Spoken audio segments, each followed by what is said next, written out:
Assalamualaikum warahmatullahi wabarakatuh. Di video kali ini aku cuma ingin sharing atau berbagi pengalaman aku kemarin terkena virus COVID-19. Setidaknya itulah yang medis katakan, kalau aku kemarin itu terkena virus COVID-19. Terlepas dari pro dan kontra yang terjadi di masyarakat kita, bahkan di teman atau mungkin keluarga terdekat yang masih tidak mempercayai tentang adanya virus COVID-19 ini, silakan nanti dinilai sendiri apa yang aku rasakan ini, apakah memang sakit flu biasa atau memang sesuatu yang berbeda yang belum pernah aku alamin, atau setidaknya aku lah, ini adalah pengalaman pribadi aku gitu kan ya, yang walaupun kemarin yang aku rasakan itu mungkin bisa dibilang termasuk ringan. Alhamdulillah aku tidak harus sampai dibawa ke rumah sakit, masih bisa melakukan isoman di rumah gitu kan. Aku tidak memaksa untuk mempercayai, oh kamu mah kena flu biasa, atau misalkan kamu tuh nggak kena COVID atau apapun itulah. Aku tidak akan memaksa hal itu. Yang di sini aku hanya ingin sharing aja dulu gitu, kayak menurut medis adalah aku terkena COVID-19. Oke, jadi cerita ini dimulai sebelum aku terdiagnosa terkena COVID-19. Memang sebelumnya adalah 2 bulan sebelumnya aku udah ada, bisa dibilang nggak pernah kemana-mana, di rumah terus. Bukan karena aku tidak mau pergi, tapi karena qadarullah, Allah memberikan kasih sayangnya kepada aku dengan memberikan sebuah sakit yang tidak akan aku bahas di sini, dimana sakit itu membuat tubuh aku menjadi lebih lemah daripada yang sebelumnya. Makanya selama 2 bulan itu aku selalu ada di rumah, jarang keluar gitu kan ya, karena memang aktivitasnya menjadi terbatas sekali. Nah, kebetulan ada acara keluarga yang sebelumnya pun aku nggak ikut karena aku mengukur diri dengan kemampuan tubuh aku. Tapi yang terakhir ini aku ingin mencoba gitu, karena udah 2 bulan aku di rumah, aku ingin mencoba mengukur juga aku bisa nggak nih untuk pergi keluar kota lagi walaupun aku tidak menyetir sendiri gitu kan. Akhirnya aku memutuskan untuk ikut ke acara keluarga ini dengan menaiki mobil yang berbeda. Aku bareng sama kakak dan kakak ipar gitu kan ya, karena kebetulan kakak ipar ada meeting dulu, jadi nggak bisa dari pagi, harus berangkatnya sekitar siangan jam 10 jam 11. Akhirnya aku bareng sama mereka gitu. Besoknya itu kita berangkat hari Rabu. Nah, hari Kamisnya mulai kerasa tuh ya, badan tiba-tiba merasa sakit, semua badan merasa sakit. Aku pikir awalnya badan aku shock, karena setelah 2 bulan sebelumnya aku ada di rumah, tiba-tiba aku pergi gitu, pergi seharian full, pulang malam. Aku pikir badan aku shock, aku cuma ya udah aku istirahatin aja dulu hari itu. Hari Jumat seperti biasa aku melakukan rutinitas yoga di pagi harinya gitu kan ya, untuk stretching badan aku supaya nggak kaku. Tapi di hari Jumat itu aku udah mulai nih kerasa kayak mau flu awalnya gitu, kayak mau flu, mata panas, hidung panas. Aku pikir karena kecapean aja, aku nggak terlalu ambil pusing di sana gitu. Malamnya itu badan semakin sakit. Aku pikir apakah karena aku terlalu over nih gerakan yoganya, atau karena apa gitu, apakah memang aku karena mau flu. Tapi ya udah, hari Sabtunya badan semakin sakit gitu, ditambah dengan sakit kepala, dan siang tiba-tiba menggigil yang aku juga heran kenapa gitu, padahal udara panas banget. Itu aku menggigil, sangat-sangat menggigil, sampai tambah dengan pusing di kepala juga gitu. Untuk makan juga aku udah nggak sanggup untuk harus ke dapur. Aku benar-benar hanya makan yang ada aja gitu kan. Sore semakin menggigil, badan demam udah mulai keluar, badan udah semakin panas. Semakin sore, semakin maghrib, itu menggigilnya semakin luar biasa. Menggigil yang aku rasakan itu benar-benar luar biasa menurut aku, karena aku memang sudah menggunakan selimut 3, menggunakan kaos kaki, menggunakan jaket, sampai menggunakan kaos tangan, itu masih terasa sangat dingin, dan badan itu sakitnya tuh sakit luar biasa, linu, sakit, pegel, itu campur sampai kepala sakit, semua sakit gitu kan ya. Aku nggak berpikir macam-macam, cuma aku hanya berpikir gini, aku pernah mengalami ini mirip pada saat waktu itu aku masuk rumah sakit karena terdiagnosa tipes plus DB gitu. Pada saat tipes plus DB itu aku merasakan sakit di badan, tapi pada saat sudah diinfus, dikasih obat, sakitnya itu hilang. Hanya memang kalau malam itu menggigil, dan aku hanya ingat perawat pada saat aku menggigil hebat, dia memberikan paracetamol. Nah, di situ aku coba minum paracetamol, oke, berkeringat, menggigilnya berkurang, tapi sakit badan tetap masih ada, tapi nggak bertahan lama, langsung menggigil lagi. Begitu terus gitu sampai ke esokan harinya. Nah, hari Minggu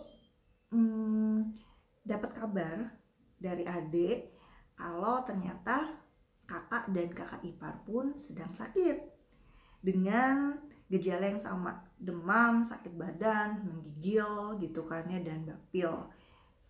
Di situ ada perasaan apa jangan-jangan COVID ya gitu. Bukannya mendiagnosa atau menjudge diri sendiri lo kena COVID, nggak seperti itu, cuma kita bertiga dalam satu mobil barengan dan kok sakitnya samaan, dalam waktu yang bersamaan, yang dirasakannya pun sama gitu. Aku udah mikir ke sana, cuma aku udah nggak peduli, terserah gitu kan ya, kalau memang aku harus terkena COVID ya sudahlah gitu kan.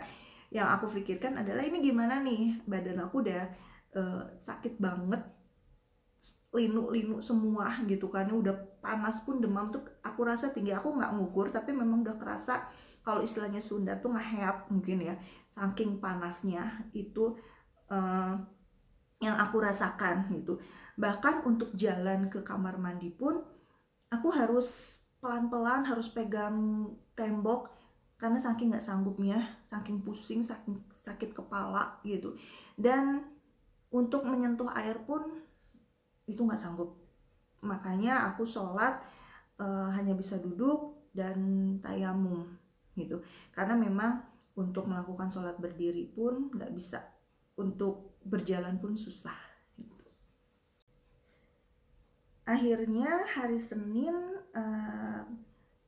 kakak memutuskan untuk ke dokter, dan mereka didiagnosa positif COVID, kedua-duanya, kakak dan suaminya. Dan di sana semakin ada perasaan semakin kuat, oh iya nih, mereka sudah terdiagnosa positif COVID-19. Kayaknya aku juga nggak jauh beda, karena mau bagaimanapun juga kita ada dalam satu mobil, dan memang pada saat itu di dalam mobil kita tidak menggunakan masker. Mungkin kesalahannya seperti itu, karena merasa oh ini saudara, ini keluarga gitu, kita nggak menggunakan masker di sana. Dan gejalanya sama, mereka sudah terdiagnosa terlebih dahulu terpapar COVID-19. Aku cuma bisa pasrah gitu kan ya, dan aku cuma pikir oh oke, aku akan coba ikutin aja fasenya, ini memang udah jalannya seperti itu gitu. Selasa baru giliran aku yang di tes PCR, panggil petugas ke rumah karena memang aku nggak sanggup kalau harus pergi keluar rumah gitu, dan siapa juga yang harus nyetirin, aku pun nggak mau mengambil resiko anggota keluarga lain yang membawa aku keluar hanya untuk tes dan ke dokter terpapar juga. Dan hasilnya memang aku positif, dan aku memang udah yang pada saat petugasnya mau melakukan tes juga, aku udah bilang ke petugasnya, Mbak kayaknya saya positif COVID deh. karena dengan gejala yang dirasakan juga habis berbarengan berinteraksi dengan yang sudah duluan dinyatakan positif COVID-19 gitu. Dan memang hasilnya positif COVID, dan ya udah, aku hanya mencoba nggak panik, nggak yang stres, aku coba jalanin. Aku cuma langsung mencari info apa aja nih yang biasanya dilakukan untuk mengurangi rasa sakit, untuk mengurangi demamnya, batuk pileknya gitu kan, dan semua gejala yang ada yang aku rasakan saat itu. Aku hanya cuma mencari info seperti itu. Alhamdulillah pada saat aku memberitahu ke salah satu teman kalau aku positif COVID, dia langsung mengirimkan aku sebuah paket gitu kan ya. Isinya adalah ini, Quds Al-Hindi, madu, dan jeruk lemon, sama habatus saudah yang cair gitu. Ada 4, dan itu memang disarankan untuk dikonsumsi setiap hari, sehari 2 kali, karena sesuai dengan rekomendasi. Dan setelah mengkonsumsi Quds Al-Hindi ini, alhamdulillah berangsur sakit-sakit di badan mulai hilang, tetapi muncul gejala lain, yaitu adalah anosmia. Awalnya adalah orang tua mengirimkan makanan sayur asem, tahu kan ya rasanya sayur asem tuh manis, asem, gurih gitu kan ya. Pada saat saya coba, kok rasanya flat.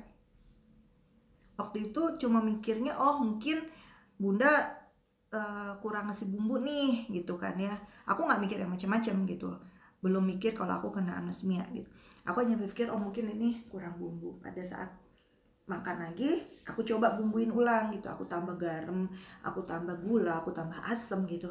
Tapi pas dimakan lagi, kok tetep ya rasa sayur asam seperti rasa sayur bening, flat, bener-bener flat, kayak kayak air kuahnya itu kayak air putih gitu. Jadi di sana aku langsung berpikir, oke, indera perasa aku udah mulai hilang nih gitu. Ya udah, nggak apa-apa, ikutin aja fasenya dulu. Aku balik lagi seperti itu berpikirnya. Terus karena aku pusing, batuk, pilek, aku coba nih pakai minyak kayu putih, pakai V-Fresh. Tahu kan ya, wangi V-Fresh itu nyengat gitu, lebih nyengat dibandingkan dengan kayu putih. Di situ ternyata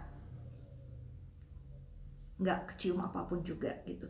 Jadi kalaupun orang mengatakan kan kalau kita flu biasa juga pasti kita suka nggak bisa nyium gitu, tapi flu biasa itu nggak bisa nyium karena hidung kitanya istilahnya mampet gitu.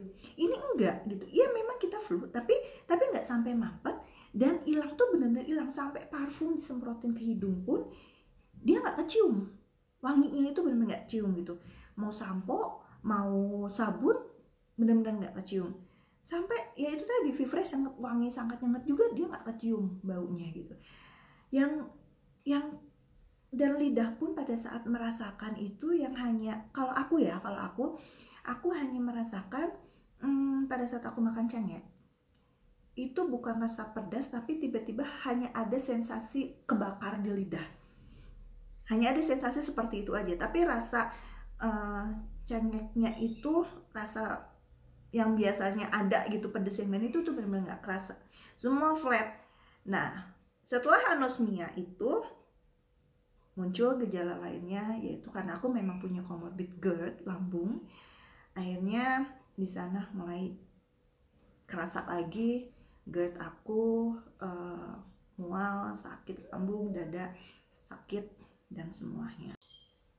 Nah pada saat lambung aku udah kena lagi, yang mempunyai sakit GERD pasti tahu, pada saat kita tidak terpapar COVID pun dan GERD kita kambuh, itu akan terasa dada panas, sakit sampai ke tenggorokan, nafas susah, karena begitu kita tarik nafas pun susah, nafas itu pendek-pendek gitu kan ya. Pada saat GERD kambuh itu akan seperti itu. Selebihnya kalau ulu hati memang sakit juga gitu kan ya, selain dada sakit ini. Nah pada saat sudah mulai muncul lagi nih gejala lainnya, karena aku ada komorbid itu, dan sebetulnya aku ada komorbidnya 2 selain GERD, yaitu sakit aku yang tadi aku ceritakan di awal gitu kan ya.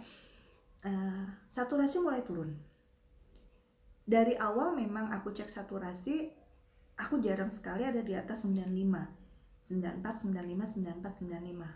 Seringnya adalah di 94. Tapi pada saat anosmia muncul, GERD ikut muncul, saturasi 93, 92, 90, 89, terus drop. Sebelumnya memang pada saat aku tahu saturasi aku ada di 94, nah itu aku udah mencoba mencari oksigen, minimal adalah oksigen yang di kaleng gitu ya, hanya untuk jaga-jaga aja gitu. Aku tidak berpikiran aku mencari tabung oksigen gitu, karena aku tahu kalau misalkan anosmia nanti muncul gitu, pasti nafsu makan akan semakin hilang, dan aku takutnya adalah kena ke lambung aku, dan ternyata memang betul gitu kan ya. Walaupun pada saat itu nafsu makan baru mulai awal-awal hilangnya, tapi GERD aku sudah ikutan muncul. Di sana udah mulai sesek, udah mulai nafas semakin sulit, aktivitas semakin terhambat lagi. Walaupun aku sudah tidak demam, sudah tidak merasakan sakit badan ataupun sakit kepala, tetapi kembali lagi aku untuk berjalan itu sulit karena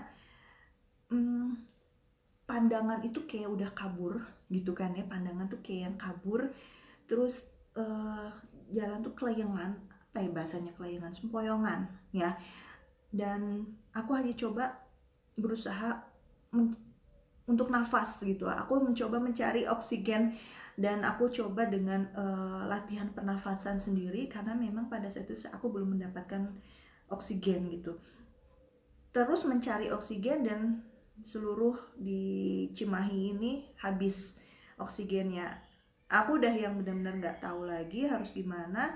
Yang aku harus lakukan adalah aku coba latihan pernafasan saja. Pada saat itu aku hanya bisa melakukan itu. Saturasi oksigen aku turun ini, nggak tahu kenapa, itu pasti malam menuju ke tengah malam akan selalu seperti itu gitu kan ya. Jadi dan pada saat terus turun sampai di bawah 90, itu pun kondisinya sudah tengah malam gitu. Yang ada tuh ya jujur aja sempet panik gitu kan ya. Ada sendiri di rumah, nggak bisa nafas, dada semakin sakit, oksigen nggak ada gitu. Aku cuma bisa mendengarkan murotal Quran, aku cuma bisa zikir, aku cuma, ya Allah, apakah aku bisa melewati malam ini gitu kan ya. Aku hanya berpikirnya ke sana aja gitu, karena memang nggak ada lagi yang bisa dilakukan gitu. Aku coba buka kamar agar udaranya bisa lebih masuk gitu kan. Padahal pada saat itu aku juga sudah dibantu oleh diffuser gitu, tapi tetap itu nafas itu sangat susah gitu.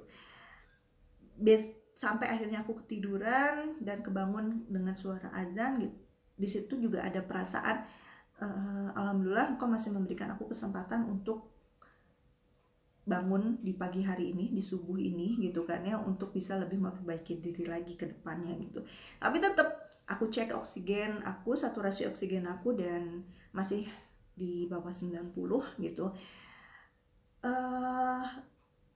Aku mencoba di sana udah mulai tenangin diri, karena takutnya pada saat aku panik, aku memikirkan ini kok drop terus nih, turun terus nih saturasi oksigen, aku malahan nggak ada kekuatan untuk bisa survive gitu kan. Tapi alhamdulillah jam 10 atau jam 11 pagi tiba-tiba ada datang bawa tabung oksigen gitu. Alhamdulillah sekali gitu, Allah memudahkan gitu ketika aku sudah berjuang semalam itu, besoknya ada tabung oksigen gitu. Dan akhirnya aku pakai gitu oksigennya, dengan tanya juga ke teman bagaimana aturan pakainya, dan supaya jangan sampai over juga gitu aku pakai, ataupun jangan juga aku kekurangan oksigen gitu. Terus bagaimana posisi aku tidurnya gitu. Dan alhamdulillah selang beberapa saat setelah aku pakai oksigen, saturasi mulai naik 90, 92, dan di 94. Pada saat 94 aku lepas aja oksigennya dan aku mencoba untuk bernafas normal gitu, karena aku juga gak pengen ketergantungan sama oksigen itu, karena mau bagaimanapun juga nafas normal lebih baik dibandingkan dengan bantuan dari oksigen. Lalu apa aja nih yang selain Quds al-Hindi, madu, lemon, dan habat yang aku konsumsi selama aku kemarin terpapar COVID? Itu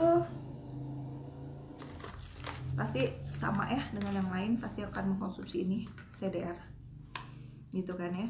Terus aku juga mengkonsumsi zinc, terus vitamin D3, lalu bawang putih tunggal gitu kan ya.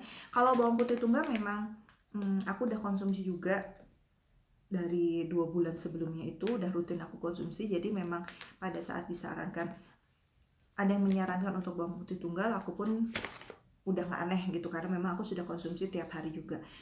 Tapi aku memang tidak mengkonsumsi antibiotik ataupun antivirus gitu, karena pertama memang aku nggak ke dokter itu kan, dan walaupun ada temanku yang dokter dan menawarkan antibiotik dan antivirus, tapi aku memilih untuk nggak mengkonsumsi itu, karena pertama antivirus itu seperti yang sudah pernah banyak yang mengalami gitu kan, untuk mengkonsumsi antivirus itu efeknya adalah mual gitu. Sedangkan sadar diri aku punya GERD, aku nggak mau nanti malah semakin ada efeknya lebih parah ke lambung aku gitu. Jadi aku men-skip yang namanya antibiotik dan antivirus. Antibiotiknya alami aja, ini dari bawang putih tunggalnya gitu kan ya. Terus aku mengkonsumsi banyak sekali buah-buahan dan sayuran juga. Alhamdulillah gitu, ada yang mengirimkan diffuser dengan oilnya adalah ini Cold dan Flu. Ini ngebantu sekali aku buat lebih lebih untuk menyembuhkan dan mengeluarkan lendir-lendir gitu. Itu alhamdulillah membantu sekali. Aku tidak perlu minum obat batuk. Awalnya aku minum obat batuk, tapi setelah aku menggunakan diffuser dengan oil Cold dan Flu ini mana ya, nah itu nggak perlu aku pakai obat batuk. Alhamdulillah dia sudah langsung keluar. Dan ditambah dengan oil ini adalah virus protection dan imun booster. Sampai sekarang juga ini masih aku pergunakan. Juga ditambah dengan eukaliptus gitu. Ini oilnya aku campur, dan ya alhamdulillah buat teman-teman yang udah support aku selama aku sakit dengan mengirimkan herbal, memberikan aku diffuser dengan oilnya gitu kan ya, mengirimkan makanan, dan juga mengirimkan doa-doa itu yang sangat terpenting untuk kesembuhan aku, supaya aku bisa kuat gitu kan ya. Dan aku tidak tahu kan doa siapa atau doa yang mana yang diijabah sama Allah, sehingga akhirnya aku bisa melewati bukan ujian ya kasih sayang Allah lah, kasih sayang Allah dengan aku terpapar COVID-19 ini gitu. Melewati setelah 2 minggu lebih, mungkin hampir 20 hari, akhirnya kemarin udah tes PCR lagi, dan alhamdulillah sudah dinyatakan negatif, sudah bersih daripada virus COVID ini gitu kan. Jadi yang dirasakan, yang aku alamin, balik lagi mungkin itu tidak seberapa dibandingkan dengan teman-teman yang sekarang masih berjuang di rumah sakit gitu, ataupun yang di rumah karena tidak ke bagian rumah sakit gitu. Tapi itu pun sudah membuat aku merasa ini sakit yang baru, ini bukan flu biasa, ini bukan demam biasa gitu. Bahkan aku yang sudah mengalami tipes plus DB berbarengan pada saat itu pun aku merasa ini beda rasanya dibandingkan dengan pada saat aku kena tipes dan DB. tahu dong, tipes pun panas tinggi gitu kan ya, DB pun juga menimbulkan panas.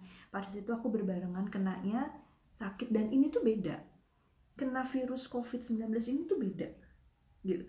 Jadi aku heran aja kalau misalkan ada mengatakan ini sama seperti flu biasa. Sama dari mananya? Apakah amit-amit ya, jangan sampai naudzubillah min dzalik, apakah harus terkena dulu baru percaya kalau misalkan COVID-19 ini memang berbeda dari flu biasa? Apakah harus dulu merasakan gejala-gejala, bukan yang ringannya tapi yang beratnya? Karena nih ya, bukan hanya yang punya komorbid, yang punya gejala berat, tetapi ada juga yang tidak memiliki tetapi ternyata merasakan gejala berat dari COVID ini. Jadi coba deh dipikirkan lagi, apakah ini memang flu biasa, demam biasa, atau seperti apa? Oke, itu sedikit pengalaman, berbagi pengalaman aku tentang gimana sih rasanya kemarin terkena COVID. Jawabannya itu ya nggak enak sama sekali gitu. Bener-bener apa ya, perjuangannya itu berbeda gitu. Aku mungkin bukannya aku bangga, tapi aku punya pengalaman beberapa sakit. Aku mungkin bisa dikatakan ringkih ya. Dulu kalau untuk urusan sakit dari kecil gitu, aku berapa kali masuk rumah sakit juga gitu kan ya. Jadi nggak bangga dengan semua itu, tapi aku dari pengalaman itu aku bisa merasakan oh ini adalah sakit yang berbeda, bukan seperti yang pernah aku rasakan sebelumnya gitu. Bahkan yang sudah sembuh dengan COVID dengan gejala berat pun mereka menceritakan, berbagi pengalaman. Mungkin banyak lah teman-teman juga bisa melihat di YouTube ataupun di medsos lainnya yang sudah berbagi pengalaman tentang bagaimana rasanya terkena COVID ini. Itu beda banget gitu kan ya. Jadi kesimpulannya apa? Ini untuk aku pribadi ya. Balik lagi, ini adalah untuk aku pribadi dan terserah untuk yang kontra gitu kan ya. Hak kalian untuk kontra dan tidak mempercayai COVID, tapi jangan sampai mengalami seperti apa yang kami ini alami dengan gejala maupun ringan ataupun berat naudzubillah min dzalik ya, jangan sampai gitu kan ya. Dan jangan sampai juga gitu kan ya, teman-teman terdekatnya yang akhirnya oh iya ya ternyata COVID ini betul gitu. Bagaimana dengan masalah dokter yang berbicara yang kontra juga tentang COVID? Itu bukan ranah aku, karena di situ juga udah dokter-dokter lainnya pun sudah ada sanggahan, sudah ada yang berbicara berdasarkan ilmiah sesuai dengan pemahaman mereka, ilmu mereka. Kalau aku tidak berbicara di sana, itu jauh dari ranah aku. Aku hanya share dengan pengalaman aku seperti ini gitu kan ya. Dan aku harap sih semuanya sehat-sehat, dan aku harap juga COVID ini akan cepat pergi, bukan cuma dari Indonesia tapi dari seluruh dunia. Dan kalaupun COVID ini ada, segera ditemukan obat yang memang bisa cepat untuk menyembuhkan tanpa harus ada lagi korban-korban lainnya yang berjatuhan karena terkena COVID-19 ini. Oke, sekian sharing dari aku tentang gimana rasanya kemarin terkena virus COVID-19, apa aja gejalanya dan apa aja yang aku konsumsi, juga ikhtiar aku apa aja. Semoga bisa bermanfaat dan bisa membuka mata kita lebih jauh lagi gitu tentang virus COVID ini. Untuk aku pribadi, sekali lagi, aku percaya COVID ini ada. Aku percaya virus ini bisa menyerang dengan gejala-gejala dari gejala ringan sampai dengan gejala berat. Dan mungkin yang aku tidak percaya adalah data yang dikeluarkan gitu kan ya. Ya itu mah wallahu alam. Dan aku pun percaya untuk saat ini setidaknya ilmu kedokteran, ilmu medis mengatakan kalau kita ingin menjaga diri kita yaitu dengan melakukan protokol kesehatan sudah ditetapkan, memakai masker, menjaga jarak, mencuci tangan, menghindari kerumunan gitu kan ya. Semoga kasus COVID yang ada di Indonesia khususnya maupun yang ada di dunia semakin menurun dan kalau bisa hilang. Dan kalaupun virus COVID ini tidak bisa benar-benar dihilangkan dari muka bumi, setidaknya saya berdoa, khususnya nih pribadi berdoa semoga bisa segera diketemukan obat yang bisa menyembuhkan COVID tanpa ada lagi korban-korban yang berjatuhan karena COVID-19 ini gitu. Dan perekonomian Indonesia juga bisa semakin lebih membaik karena yang seperti yang kita tahu ya, semenjak adanya pandemi ini semakin menurun perekonomian kita. Ya walaupun tidak 100% karena pandemi ini gitu, hanya mungkin berapa persennya, tapi setidaknya pandemi ini juga mendukung menurunnya perekonomian di Indonesia. Sekali lagi terima kasih buat yang menonton video aku, semoga bisa menginspirasi, semoga bisa dijadikan juga pelajaran bagaimana kita harus menerapkan protokol kesehatan, bagaimana juga kita harus meningkatkan imun tubuh kita gitu kan ya. Happy, pikiran tenang, jangan pikiran yang terlalu yang terlalu manteng lah istilahnya gitu kan ya. Apa ya pikiran manteng ya, seperti itulah pokoknya. Semua sehat biar semua bisa beraktivitas normal kembali. Assalamualaikum warahmatullahi wabarakatuh.